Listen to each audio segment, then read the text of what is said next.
सांगितले दादा हो कोणतेही कार्य हाती घेते म्हणजे त्या गजाननाचे स्तवन करायला पाहिजे. ते तर कशा करीता जर का महाराज स्तवन जर केले नाही तर आपल्या कार्यामध्ये अडथळा येत असतो आणि म्हणून त्या गजाननाची जर आपण स्तुती केली तर कार्य सफल होते. हो आलेले विघ्न निघून जातात. त्याकरिता त्या गजाननाची स्तुती केली पाहिजे. हो तरी कोणा प्रकारे कोणावर नमन माझे एकदंता करता हरता तू जगाचा दाता रे त्रिभुवनाचा तुझ विधाता रे मंगल मूर्ती तू मोरया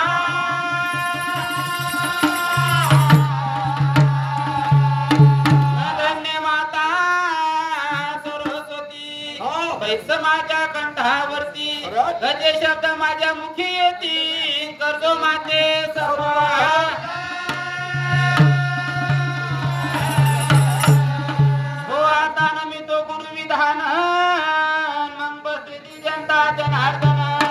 आलेल्या मान्यवरांचे वंदितो चरण नमस्कार बसलेल्या जनते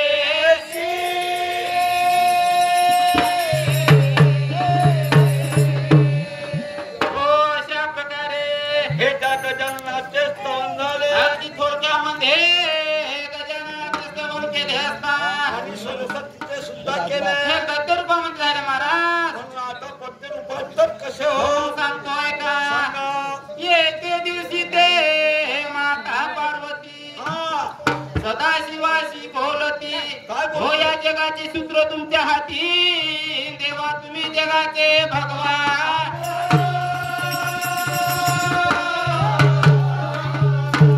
हो तुम्ही लोक रूप तुमचे सुंदर मी तुमचे आहे देवा अर्धांगी नार परंतु मने माझा एक विचार तो पूर्ण करा.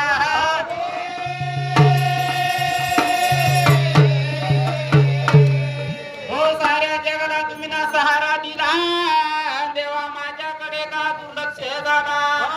आता तुम्ही माझ्या गोष्टीवर विचार करा देवा मला पाहिजे नंद.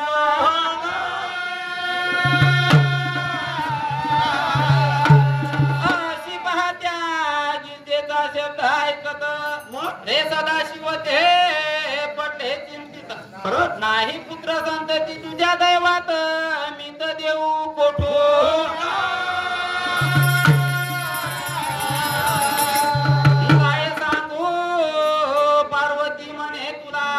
पूर्वी जन्माचा श्राप होता तिला गोष्टाचा तो दुर्लक्ष झाला.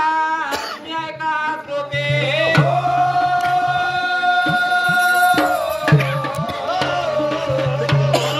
सांगितले महाराज एके दिवशी ते माता पार्वती शिवाजवळ बसली असता देवा भगवंता तुम्ही साऱ्या जगाचे देवता आहे.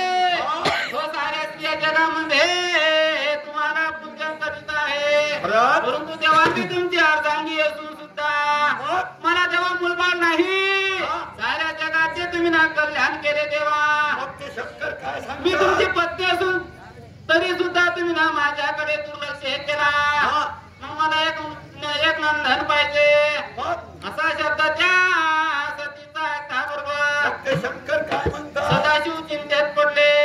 या पार्वतीच्या दैवामध्ये पुत्र संतती नाही देऊ कुठून. परंतु हे त्या दोघांची गोष्ट महाभारत कोण ऐकली हो त्या विष्णू भगवंताने गोष्ट ऐकली असता. मग त्या देवाने काय केले महाराज. काय केलं बघ. राणा मंडळी गुप्त रूपात रे जाऊन शिवाच्या बसाला अंगात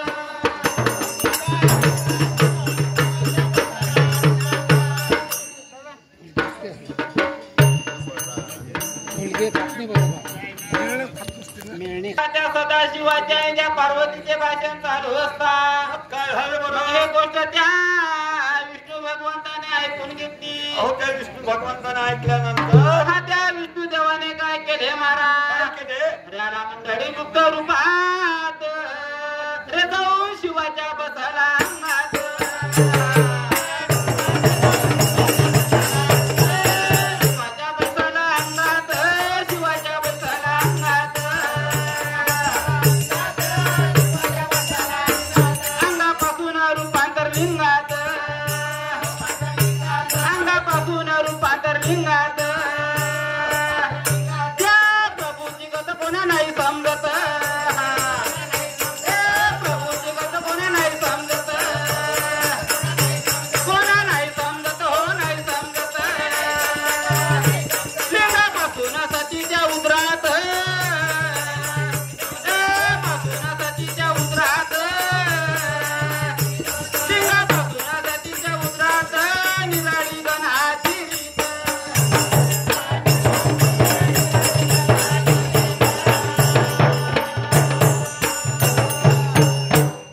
प्रमाणे मंत्रनाथाच्या मंदिरामध्ये हो सर्व हे भाविक भक्त अरे सगळे आपले बंधव गाणं करणारे येत असतात आणि गाणा बंधू सुद्धा या ठिकाणी दरवर्षी प्रमाणे येत असता महाराज.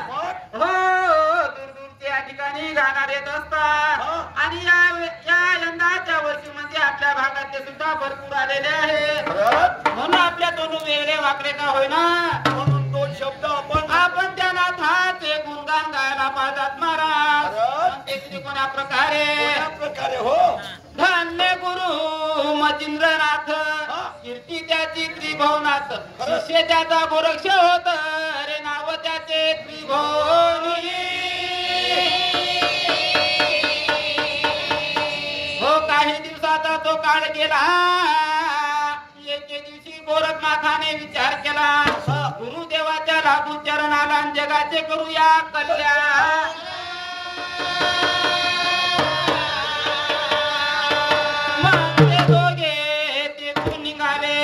हे मार्ग कर्मता चालू लागले चालता जाता तीर्थयात्रीशी गेले.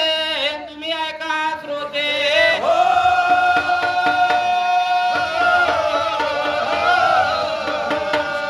ऐका हो त्या काशी नगरात त्रिविक्रम राजा नांदे पंडित स्त्रिया त्याची रूपवंत. तुम्ही ऐका श्रोते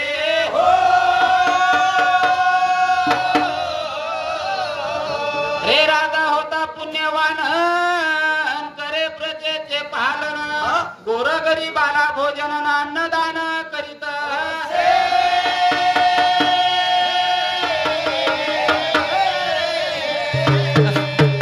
पुष्कळ वर्ष लग्नाशी झाले पुत्र नाही झाला राजाने. अरे ते मला चिंता दूर झाले मनी करतो विचार.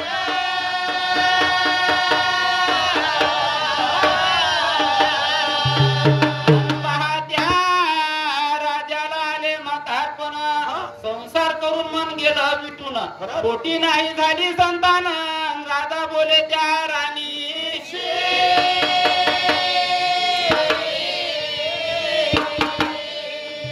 म्हातारपणा मला आले माझी वाऱ्यानं आले नाही पुत्र संतती मले.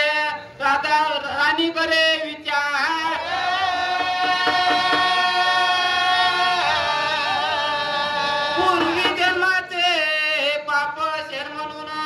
हो नाही झाली आपल्याला संतान आहे मी दैवाचा दैवहीन राधा दोष देई कर्मा.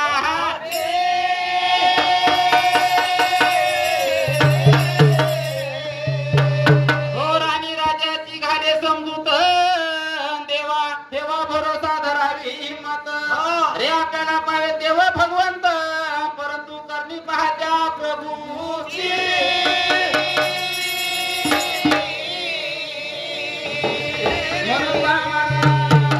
हो अशा प्रकारे पाहतो गुरु शिष्य त्या तीर्थयात्रेशी निघून गेलेले असतात. रे मार्ग कर्मता एका एका गावामध्ये ते राहत होते म्हणून इकडे पाहत्या काशी नगरामध्ये निघून गेले. त्रिविक्रम नावाचा राजा राज्य करीत असताना हो राजा असा पुण्यवंत होता की पुत्राप्रमाणे प्रजेचे पालन जरी कोणावर अन्याय झाला देवा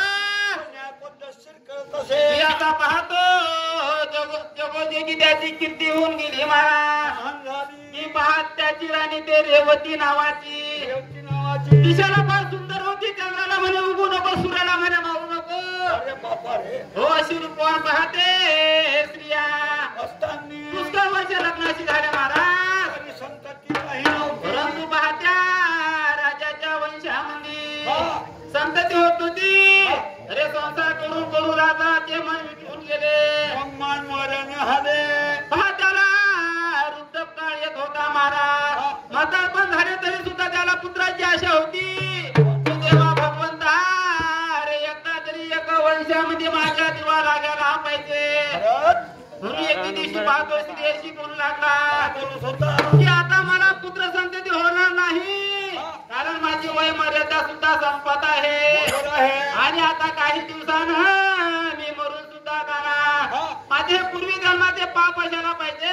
म्हणून मला संतती ती झाली नाही. परंतु पहा महाराजची राणी फार हुशार होती. ती कशी पहा ते राणी त्या राजाची समजूत घालत होती महाराज. कशी की देवा पती देवा तुम्ही काही चिंता करू नका.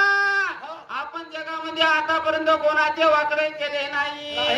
म्हणून आज ना उद्या आपल्याला भगवंत पावल्याशिवाय हो अशी पाहते स्त्रियाच्या राजाची समजूत घालत होती. आणि परंतु इकडे पहा त्या भगवंताची करणी. काय झाले सांगतोय का?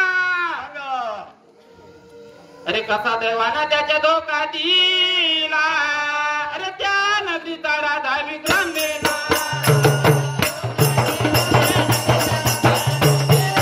देवाना त्याचा धोका दिला.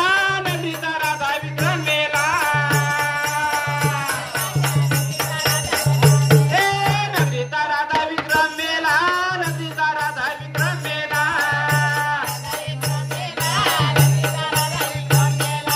गरीबाले पाहण्याला. रे गरीबाले पाहण्याला. त्या राजाला तिथे अंकात झाला. महाराजाला तिथे अंकात झाला. अंकात झाला हो अंकात झाला. गरीबाचा हो माय बाप गेला. हो माय बाप गेला. गरीबाचा हो माय बाप गेला. नवनाथ गात आम्ही गावलो.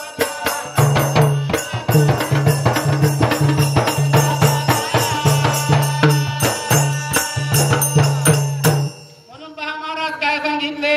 सांगितलं बरं. की तिकडे पाहतो विक्रम राजा मरण पावला. हो साऱ्या नगरामध्ये वार्ता कळाली महाराज. अरे लहान होते त्या राजाला पायाला आले. मी इकडे कथा तरी काय काय सांगितली. सांगितली दादा. विक्रम राजा मरण पावला.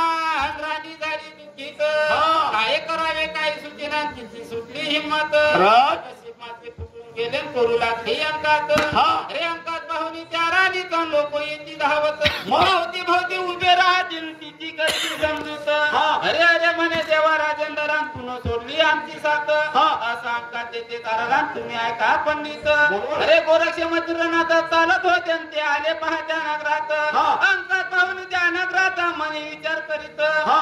धन्य म्हणावे म्हणे या राजाला लोक करता अंकात. हा.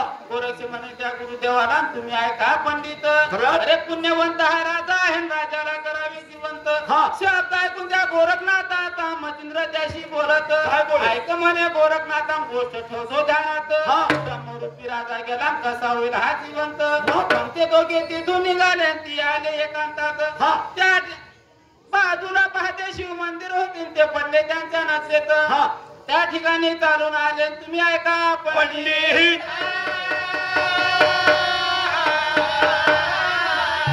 पहा अशा प्रकारे हा.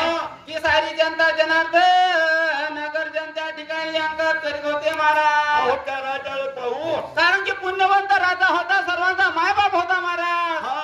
की पहा त्या सगळ्या नगरामध्ये फार दुःख होऊन गेले. खरंच? पहा मग ते लोक त्या ठिकाणी धावून आले. हा.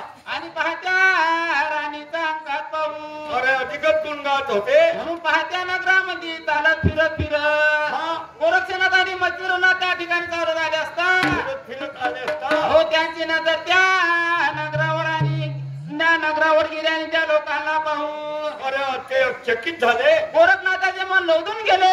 की बापा बापा काय पब्लिक कात करत आहे. मी धन्य म्हणावे हे या राजाला.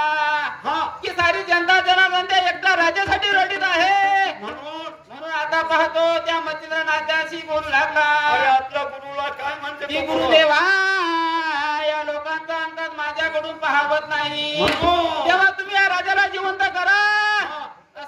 असा पाहतो शिष्य त्या गुरुला सांगत असताना. मग काय झाले? म्हणून तो मच्छिंद्रनाथ त्या गोरखनाथाशी बोलू लागला. काय बोलत होता? की गोरखनाथ हा राजा ब्रह्मरूपी केलेला आहे. हा पुन्हा जिवंत होत नाही. हा माझ्या जाण्याचं का कोणाच्यानं सुद्धा हा राजा जिवंत होऊ शकत नाही. म्हणून मग तो गोरक्षक काय म्हणते? मग ते दोघे तेथून निघाले महाराज. मग ते कुठे गेले? गावाच्या बाहेर एक शिवालय होते. हा. त्या ठिकाणी शिवालयामध्ये चालून आले असतात. मग काय झालं? परंतु इकडे पाहत्या नगरामध्ये मोठा हाकार चालू होता. बापरे अंका साऱ्या लोकांनी विचार केला तुमच्यासारखे बुजुर्ग लोक त्या ठिकाणी आले त्या सर्वांनी विचार केला आणि त्या राणीची समजूत घातली बरोबर आहे की जो प्राणी जन्माशी आला त्याला मरण असतो म्हणून आता या राजाला आपण अग्निकाष्ट द्यायला पाहिजे म्हणून इथे पाहत्या लोकांनी काय केले महाराज केले हो अरे प्रेत निघाले त्याचे जाळण्याला अरे आले तरुण मशान भूमीला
मशानभूमीकडे निघाले असता की पाहत्या शिवालयाच्या मंदिराच्या बाजूने त्या मशान खायचा रस्ता होता महाराज पाहत्या मार्गाने ते प्रेत येताना त्या गोरखनाथाने पाहता बरोबर तो त्या मच्छिंद्राला काय म्हणतो हो पुन्हा पाहतो गोरखनाथच्या मच्छिंद्रनाथाशी बोलू लागला की देवा भगवंता तुम्ही या राजाला जिवंत केले पाहिजे आणि जर का देवा तुम्ही नाही केले घेतल्याशिवाय राहणार तर मी या राजाला जिवंत केल्याशिवाय राहणार नाही म्हणून पाहत्या मच्छिंद्रनाथानं मागच्या वेळेचा विषय त्याला आठवत होता की आपला शिष्य फार जिद्दी आहे हट्टी आहे याने एका वड्यासाठी आता डोळा दिलेला होता म्हणून हा जिद्याचे पित्र होते जिद्याचे पित्र केल्याशिवाय म्हणून पाहत्या मच्छिंद्रनाथाला काय करावे काही सुचत नाही चिंतामणी विचार करून पाहतो गुरु मच्छिंद्रनाथ काय करावे काही सुचेना गोरक्ष नाही म्हणे ऐकत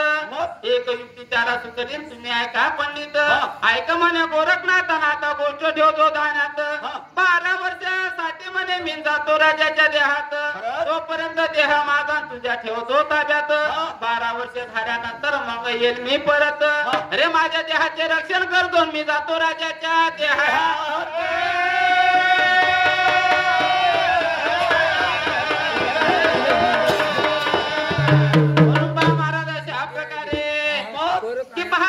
मच्छिंद्रनाथाला समजून चुकले की आपला शिष्य फार जिद्दी आहे मग याच्यावर आता एकच उपाय आहे की आता याच्याशिवाय मार्ग नाही जर का मी माझा स्वतःचा प्राण जर त्या राजाच्या देहात जर टाकला तर हा राजा जिवंत होतो परंतु माझ्या देहाचे रक्षण हा गोरक्षा करणार म्हणून असा पाहतो गोरखनाथाशी बोलू लागला की गोरखनाथा तुझा राजा मी जिवंत करणार परंतु जोपर्यंत त्या राजाच्या देहातून माझा देह वापस येणार नाही तोपर्यंत माझे शरीर तुला राखले पाहिजे माझ्या देहाचे तुने रक्षण केले पाहिजे आणि जर का माझ्या देहाचा नाश झाला तर गोरखनाथा तर माझ्या जीवाचे काही खरे नाही म्हणून असा पाहत्या गोरखनाथाने होकार दिला की गुरुदेव तुम्ही काही चिंता करू नका तुमचा देह पद्धतशीर सांभाळ तुमच्या देहाला मी सुद्धा लागू देणार नाही मग इकडे पाहत्या मच्छिंद्रनाथाने काय केले हो इकडे पाहते लोक मशानखाई मध्ये घेऊन येत आता थोड्या वेळाने अग्निकाष्ट देणार पाहत्या लाकडावर त्या राजाचा देह ठेवला महाराज ते प्रत्या मशानभूमी मध्ये ठेवून आता थोड्या वेळाने अग्नी लावणार तेवढ्या टायमामध्ये पहा या मच्छिंद्रनाथांनी काय केले सांगतो ऐका महाराज अरे कशी चित्रनाथाची लीला अरे प्रवेश राजाच्या देहात केला चित्रनाथाची लीला प्रवेश राजाच्या देहात केला प्रवेश राजाच्या देहात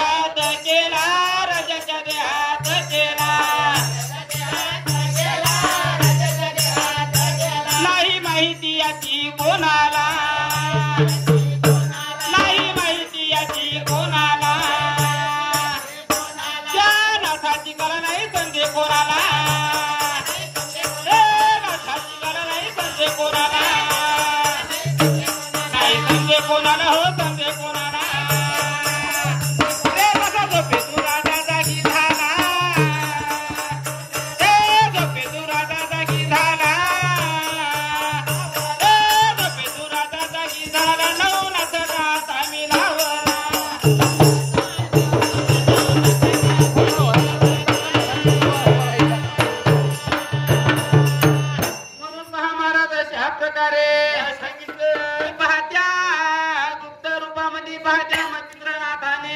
अगदी सूक्ष्म रूप धरले महाराज आणि पाहत्या राजाच्या देहामध्ये प्रवेश केला परंतु या गोष्टीची माहिती कोणाला सुद्धा नव्हती फक्त त्या गोरखनाथाला माहिती होते की आपल्या गुरुचा देह त्या राजाच्या गुरुचा आत्मा त्या राजाच्या देहामध्ये निघून गेला म्हणून पाहत्या गुरुचे प्रेत बाजूला पडले महाराज तिकडे कथा तरी काहीतरी झाली हो सांगतो ऐका थोडा वेळा निघून गेला आणि मर्जी काय आली घडून विक्रम राजा जिवंत झाला लोक पाहता दुरून रंगरूप पाहत्याचे तेही गेले बदलून अरे हर्ष झाल्या साऱ्या लोकांचे राजाला घेतले उचलून काही लोकांनी सुवर्णाचा पुतळा करून हे मसना टाकला जाळून मग ते राजाला घेऊन पाहणं आपल्या नगरी आले चालून इकडे पाहतो गोरखनाथ बाजूला बसला होता जाऊन अरे चिंतामणी विचार करेन तुम्ही घ्यावं ऐकून कसे गुरुचे रक्षण करावे ना हा देह कुठे द्यावा ठेवून काय करावे काही सूचना चिंता गेली लागू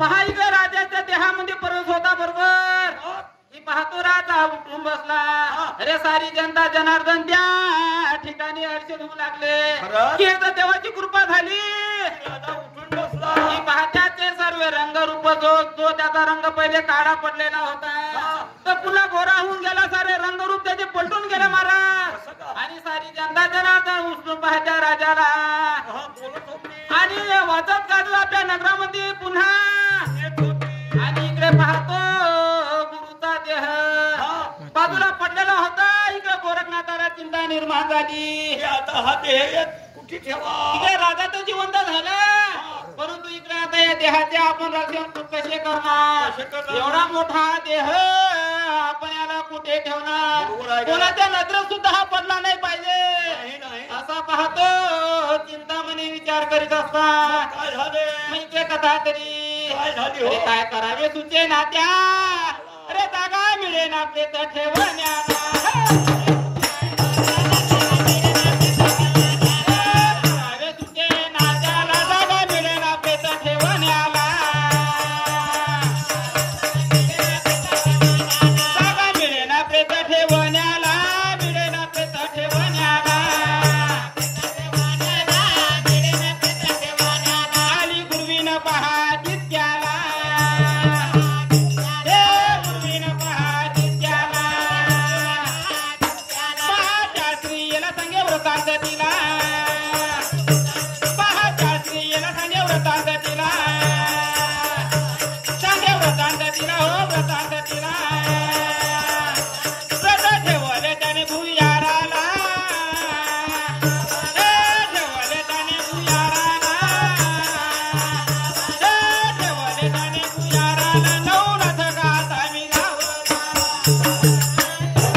विचार करत बसला की आता हे प्रेत कोण्या ठिकाणी आपण ठेवायला पाहिजे आपल्याला काही या ठिकाणची माहिती नाही तिच्यामध्ये पाहत्या शिवालयात एक गुरुविन होती पूजा करण्याकरिता आली होती आणि तिची नजर त्या प्रेतावर गेली महाराज म्हणून सर्व घडलेली हकीकत पाहत्या गोरखनाथाने त्या गुरुविनला सांगितले की अशामुळे हा विक्रम राजा जिवंत झाला तोपर्यंत माझा गुरु वापस तोपर्यंत त्या राजाच्या देहामधला आत्मा माझ्या गुरुचा आहे आणि तो गुरु जेव्हा वापस येणार तेव्हा तिकडे विक्रम राजा मरून जाणार आणि माझा गुरु जिवंत होणार म्हणून हे गोष्ट आता तू कोणाला माहिती करू नको परंतु हा माझ्या गुरुचा देह आहे हा देह मी कुठे कुठे ठेवायला पाहिजे? एखादं ठिकाण जर असेल तर मला सांग. म्हणून पहा महाराज, त्या मंदिरामध्ये गुरुवीण होती. तिला संपूर्ण माहिती होती की कोणत्या ठिकाणी काय आहे. हा बरोबर आहे. भुयार कुठे आहे, काय आहे हे माहित होतं. म्हणून पहा तिने जागा दाखवली महाराज की गोरखनाथ हा या मंदिराच्या बाजूला एक भुयार आहे. त्या भुयारामध्ये हा नाथाचा देह ठेव. मग पहा त्या दोघांनी त्या नाथाचा देह त्या भुयारामध्ये ठेवून दिला असता. काय झाले? इकडे कथा तरी काय झाली हो? भुयारामध्ये पेट ठेवले आणि तुम्ही घ्यावा ऐकून. एकच शिळा तेथे होती ते ठेवली वरून. मग पाहतो गोरखनाथ त्या स्त्रीशी बोले वचन. ऐक म्हणे स्त्रिया म्हणे गोष्ट घेतो ऐकून. जर का तुला कोणाला माहिती दिली तर माझा गुरु नष्ट जाईल होऊन. जरी जरी कोणाला माहित पडलं गोष्ट घेतो ऐकून. शपथ माझ्या गुरुची मला आणि गोष्ट जाईल बिघडून.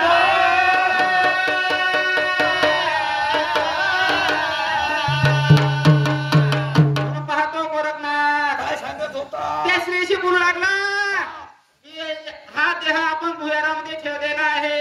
हे गोष्ट तू कोणाला सांगू नको. हे फक्त तुला आणि मला माहित आहे. आपल्या दोघांनाच माहित आहे. आणि तिसऱ्याला जर माहिती पडले तर अनर्थ घडल्याशिवाय राहणार नाही. माझ्या गुरुची शपथ आहे मला, मी काही सहन करणार नाही. असं का? असा पाहतो जिद्दी शिष्य गोरखनाथ त्या ठिकाणी त्या स्त्रीशी सांगत असता. बोलत असताना म्हणून पाहते बाईने कबूल केले की मी कोणाला सांगणार नाही. म्हणून आपला सुद्धा टाइम भरपूर झालेला आहे. म्हणून आता आपले 4 कळे झालेले आहे महाराज.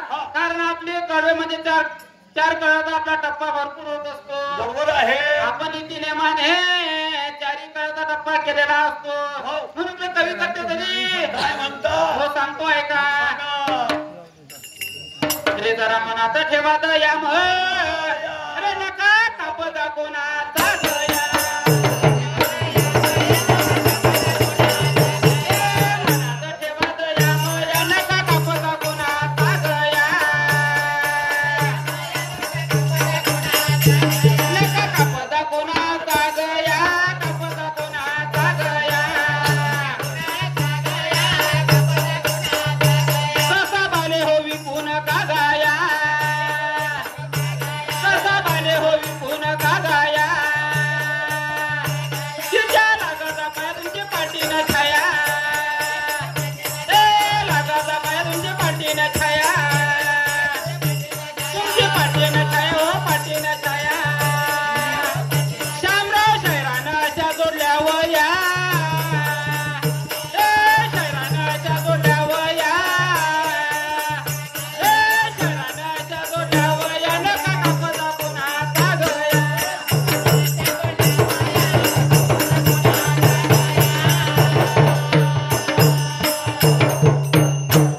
राजूभाऊ मोरे भोटा